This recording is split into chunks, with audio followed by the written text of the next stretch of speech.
Before we get started, be sure to subscribe and hit the bell to get notifications whenever we share a video. So you've probably seen a few mock-ups, leaked images, or renders from a lot of different sources out there about what could be the next generation iPhone, which we're gonna assume is going to be called the iPhone 11. And now we actually have some cases to go along with those renders. These prototype cases that we have here are for all three models, the iPhone 11, the 11 Max, and the iPhone 11R. And the first thing you'll notice is that all three cases look exactly the same, meaning that all three phones, if this is true, will be getting some sort of very square, large camera housing.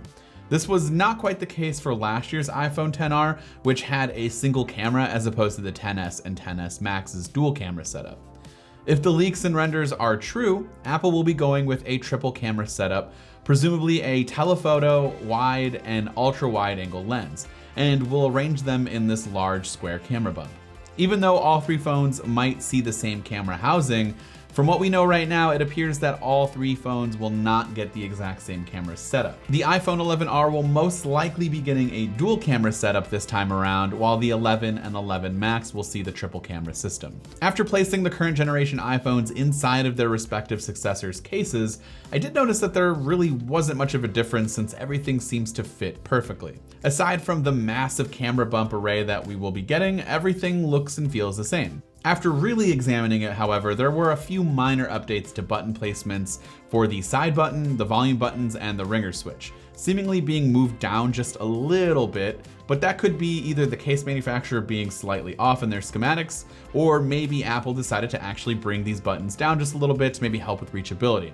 We won't know exactly for sure until the actual release, but what we do know is that you're pretty much getting the same design next year, aside from a much bigger camera bump on the back of the phone. So if this is all true, I'd have to guess that most people probably don't like the design. If you had to ask me, personally, I'm not the biggest fan of this look. Just kind of looks weird and out of place. Personally, I'd love for the camera to be completely flush like they do on the LG G8, so you can actually place your phone flat on the table, but you haven't really been able to do that in a few years anyways. So really, you'll probably get over this in due time, just like most people got over the dual camera system being switched from horizontal to vertical, for those who didn't like that. I'm assuming that's not that big of a deal. So with that said, let me know what you think of these current renders and the prototype cases that I have here. Is the extra camera worth this massive camera bump? Let me know in the comment section down below. This has been Dan with Mac Rumors. Thanks for watching, and I hope to see you around in the next video.